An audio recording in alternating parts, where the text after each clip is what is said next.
Здравствуйте, уважаемые подписчики! Сегодня поговорим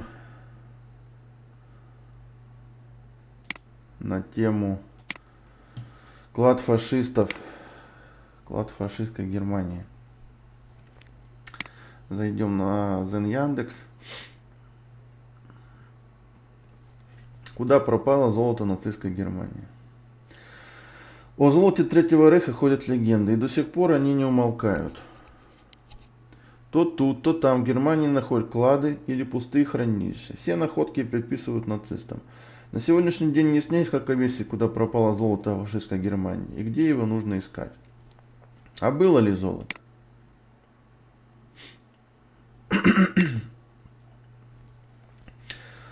Считается, что немцы могли растратить все золото на войну. Якобы миф это все нацистское золото. Но так ли это на самом деле? После войны немцы желали продолжать порабощать мир, а на это нужны были деньги. Именно на эту авантюру и должно было пойти награбленное золото. Его Мартин Борман объявил неприкосновенным запасом Рейха. Сумма была внушительная – 400-500 миллиардов долларов. Из чего состояло награбленное золото? В 1938 году немцы знатно пошерстили Австрию, Чехословакию и Польшу, забрав там все золото и драгоценные камни. Позже под раздачи попали такие страны, как Франция, Дания, Бельгия, Нидерланды. Историк и писатель Александр Мосякин в своей книге «Ограбленная Европа» пишет, что только из одной Украины было вывезено 3 вагона золота. Прибавьте к похищенному драгметаллу золото из частных коллекций, частных банков, церквей и храмов, и золотые коронки и украшения узников концлагерей. Доход от последних самый жуткий и ужасающий. Один только Освенцим принес немцам 8 тонн вожделенного золота.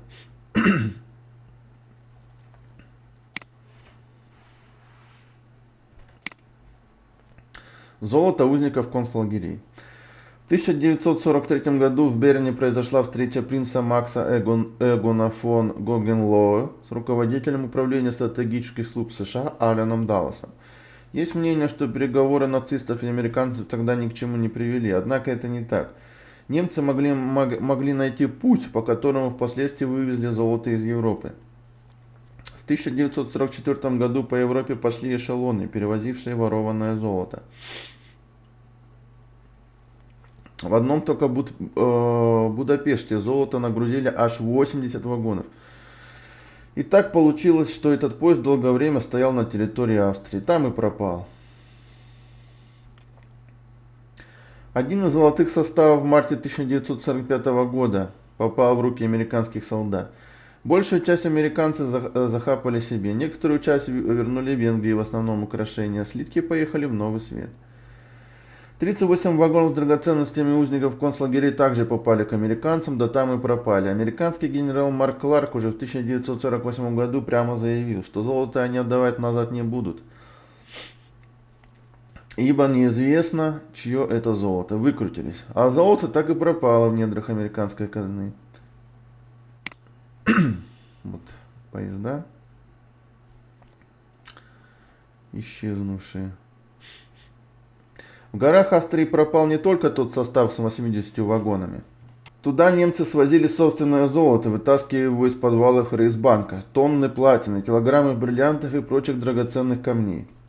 Министр финансов Германии Вальтер Функ в конце января 1945 года предложил Гитлеру вывести из страны весь запас имперского банка. Волнения уже одолевали Германию.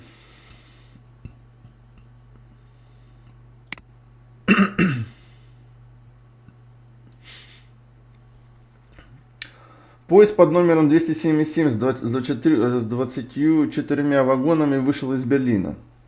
Направился он в сторону Оберзальцберга. По дороге он пропал. Возле озера Альтзее теряются следы золота советской Украины, перевозимое в 3 вагонах. У города Бан-Аузе потерялось румынское золото, и было потеряно еще большее количество золота. В 1945 году 400 миллионов долларов было вывезено на территорию Аргентины. Немного позже на подводных лодках было вывезено золото на 3 миллиарда долларов. Неспроста ли? Американцы после войны нашли всего лишь 1/5 часть золота нацистской Германии. Это Ватикан.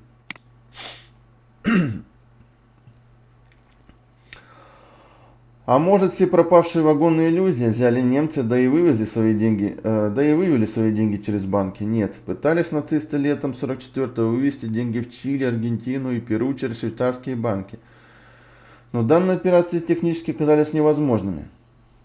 Среди историков есть мнение, что к исчезновению нацистского золота причастен ватиканский епископ Алозио Худаль. Тот якобы сочувствовал нацистам, он имел связи с Каморрой, итальянской мафией, и мог помочь вывести золото из Европы. Британцы в 1946 году пытались проникнуть с обыском в Ватикан, но, естественно, их никто туда не пустил.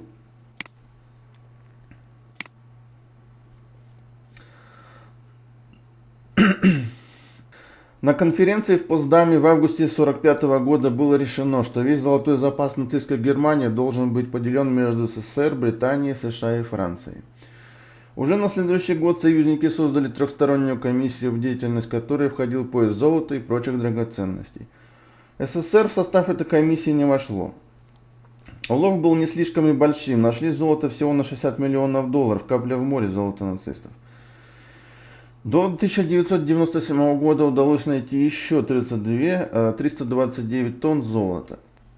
В СССР существовала своя организация под названием «Крест». Ее члены искали не только нацистское золото, но и утерянные богатства царской семьи. Бытует мнение, что огромное количество нацистского золота содержится в банках Турции, Аргентины и Португалии, однако мадгеры эту тайну не раскрывают. Перейдем на другой сайт. Тайники, подлодки и банки. Где могли спрятать золото нацистов? Нацисты похитили в оккупированных ими странах огромное количество золота, из которого удалось обнаружить только небольшую часть. Остальное до сих пор ищут искатели сокровищ. В январе 2000 года в калифорнийском суде началось рассмотрение иска к Банку Ватикана, который обвинялся в том, что в годы Второй мировой войны помог спрятать часть золота нацистов. За годы войны нацисты похитили в банках оккупированных стран золото на сумму свыше 500 миллионов долларов, более 7 миллиардов долларов в нынешних ценах. На сопоставимую сумму было ограблено и население этих стран. Однако к концу войны колоссальных золотых запасов Германии так и не нашли. Тайна золота нацистов уже 75 лет влечет искателей сокровищ, которые до сих пор ищут его следы. То в польских туннелях и шахтах, то в швейцарских и ватиканских банках, то на дне австрийских горных озер.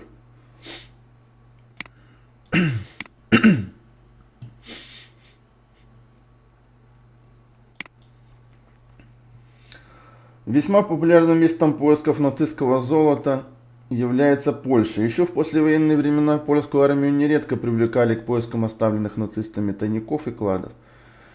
А с 2015 года в Силезии ведутся поиски золотого поезда нацистов. Согласно легенде, в начале мая 1945 года бронепоезд, груженный золотом, вышел из Вроцлава, но до соседнего Вальшбиха не доехал. Предполагается, что золотой бронепоезд был укрыт в одном из замаскированных тайных горных туннелей, который затем был запечатан и надежно скрыт от любопытных глаз. Помимо приблизительно 300 тонн золота в бронепоезде остались драгоценности и ряд предметов искусства.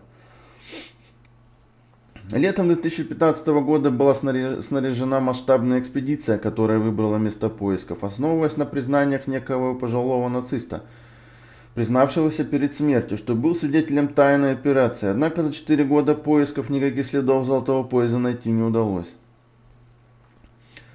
Никаких свидетельств существования этого состава в архивах не сохранилось, и многие исследователи считают его мистификацией. Однако данная версия отчасти базируется на аналогичных случаях, действительно происходивших в реальности. Речь идет о венгерском золотом поезде. В конце войны состав из 46 вагонов, в которых находились награбленные у венгерских евреев ценности, золото, валюта, драгоценности и даже ковры, отправился из Венгрии в Берлин транзитом через Австрию. В итоге до Германии он так и не добрался. Нацисты капитулировали, а поезд был оставлен союзниками неподалеку от Зальцбурга.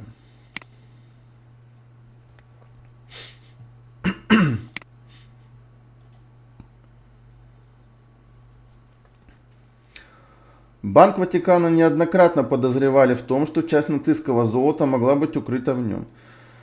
Осенью 1946 года Госдепартамент США получил от казначейства секретный отчет, так называемый отчет Бигелоу. В нем со ссылкой на данные спецслужб сообщалось, что в последние дни войны часть нацистского золота, размещенная в одном из швейцарских банков, была переведена в Банк Ватикана.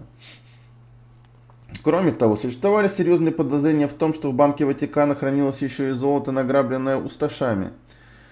Хорватский ультраправый режим, союзный нацистам. В частности, по данным американских спецслужб, во время войны один из хорватских офицеров вывез из Швейцарии в Рим несколько грузовиков, груженных золотом. В январе 2000 года в калифорнийском суде началось рассмотрение иска, поданного от имени жертв Холокоста и пострадавших от действий усташей. На протяжении нескольких лет иск то отклонялся, то вновь принимался в производство. В 2011 году иск был окончательно отклонен. В Банке Ватикана категорически отрицали какую-либо связь с нацистским золотом. В качестве одного из аргументов там ссылались на то, что нацисты крайне негативно относились к католичеству и не имели серьезных связей с Ватиканом. Это озеро в Австрии.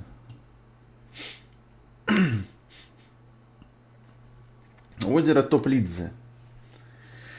Глубокое озеро около 400 метров. Озеро в Альпийских горах Австрии издавна считалось одним из возможных мест, в котором нацисты укрыли свое золото. Труднодоступность озера и его большая глубина делали его идеальным местом для того, чтобы спрятать то, что не должно быть обнаружено. Тем более, что на протяжении войны озеро было спецобъектом, к которому не имели доступа простые смертные, поскольку там проводились испытания новейшей техники. В 50-е годы искатели сокровищ обнаружили на дне озера несколько десятков миллионов фунтов стерлингов, а также печатные станки и другое оборудование. Деньги оказались фальшивыми. В годы войны немцы в больших количествах печатали фальшивые доллары и фунты и затем сбывали их через специальных агентов в разных точках света, чтобы не вредить экономике воюющих стран. За несколько месяцев до своего краха нацисты утопили в Топлидзе все имевшиеся деньги и оборудование фальшивомонетчикам, чтобы замести следы. С этого момента Топлидзе стала одним из самых популярных мест у искателей сокровищ. До сих пор на озере время от времени работают специально снаряженные экспедиции, однако никаких следов золота пока обнаружить не удалось.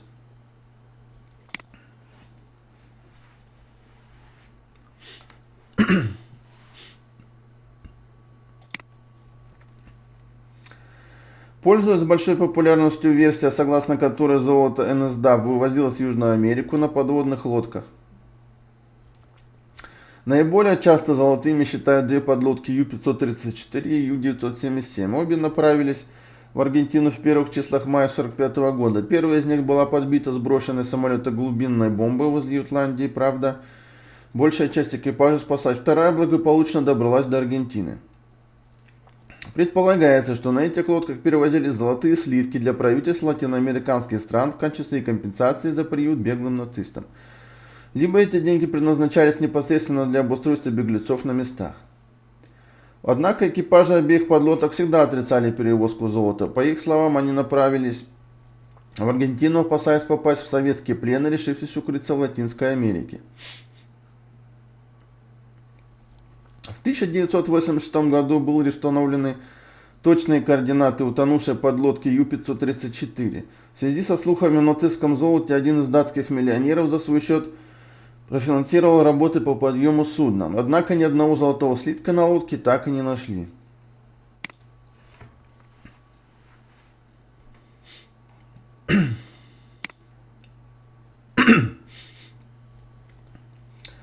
Значительная часть исследователи считают, что пропавшего нацистского золота не существовало. Они полагают, что союзники с самого начала были прекрасно осведомлены о судьбе нацистского золота, поскольку им удалось захватить банковские документы в Тюрингии. Согласно этим бумагам, за весь период Второй мировой через Рейхсбанк прошло золото на сумму 889,8 миллионов долларов, что составляет примерно 12,5 миллиардов долларов в нынешних ценах. Швейцария была главным получателем нацистского золота. В годы Второй мировой войны швейцарский франк остался единственной стабильной конвертируемой валютой в Европе для немцев.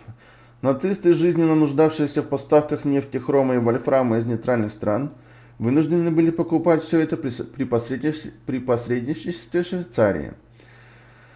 Золото продавалось швейцарам в обмен на конвертируемую валюту, которой немцы оплачивали все поставки. Формально Швейцария, будучи нейтральной страной, ничего не нарушала, однако она не могла не догадываться о происхождении этого золота. В результате сразу после войны швейцарцы согласились заплатить порядка 250 миллионов долларов за сомнительные операции с нацистами. Но после начала Холодной войны история с золотом Рейха была замята. В 1995 году Всемирный еврейский конгресс подал иск против ряда швейцарских банков. Формальной претензией к ним был не факт скупки кровавого золота, а то, что банки прикарманили часть вкладов жертв Холокоста, не вернув их уцелевшим родственникам. Швейцарцы утверждали, что общая сумма всех невостребованных вкладов в стране не превышает 32 миллиона долларов, тогда как юристы Конгресса хотели компенсации в размере 1,8 миллиарда долларов. На стороне Всемирного еврейского конгресса выступили Белый дом и некоторые ведущие американские политики. Швейцарцы оказались под сильнейшим давлением, вплоть до угроз санкций и бойкота товаров в нескольких американских штатах. После долгих переговоров в 2000 году швейцарские банки согласились передать 1,25 миллиарда долларов в специально созданный траст для выплаты компенсации родственников пострадавших. За годы войны немцы продали швейцарским банкам золото на 450 миллионов долларов в ценах 1945 года, около 6,3 миллиардов в современных ценах.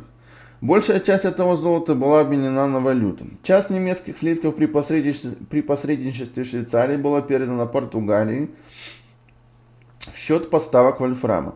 Таким образом, половину всего имевшегося у нацистов золота продали Швейцарии. Еще порядка 100 миллионов долларов золотом, примерно 1,4 миллиарда в современных ценах, передали государственным банкам-союзникам Германии, Хорватии, Италии, Венгрии и Румынии.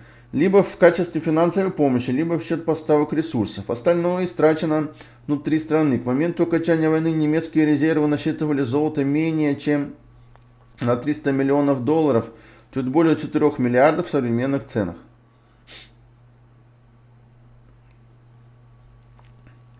Большую часть оставшегося золота немцы действительно попытались спрятать. В конце марта 1945 года ценности были укрыты в шахте Меркерс к северу от Франкфурта. Однако операция проводилась в страшной спешке, ее наблюдало множество свидетелей, поэтому уже в начале апреля американская армия, занявшая район, нашла клад. Несколько человек, участвовавших в операции, сообщили американским офицерам о местонахождении тайника. В шахте американцы обнаружили более 8,3 тысячи золотых слитков, 3,3 тысячи мешков с золотыми монетами, 3,7 тысячи контейнеров с валютой, рейхсмарки, швейцарские франки. В 1946 году эти сокровища, а также остальное найденное золото из немецких банков передали в распоряжение трехсторонней комиссии по вопросам реституции золота, которая на протяжении нескольких десятилетий возвращала золото странам, пострадавшим от нацистских грабежей. Часть нацистского золота действительно могла быть надежно укрыта или продана на черном рынке отдельными военными или представителями гражданской администрации, но речь вряд ли может идти о поражающих воображение суммах. Судьба большей части золота нацистов установлена достоверно. Вот такая вот история про нацистское золото. Ну что, на сегодня закончим. Если понравилось видео, подписывайтесь на канал, ставьте лайки и до скорой встречи.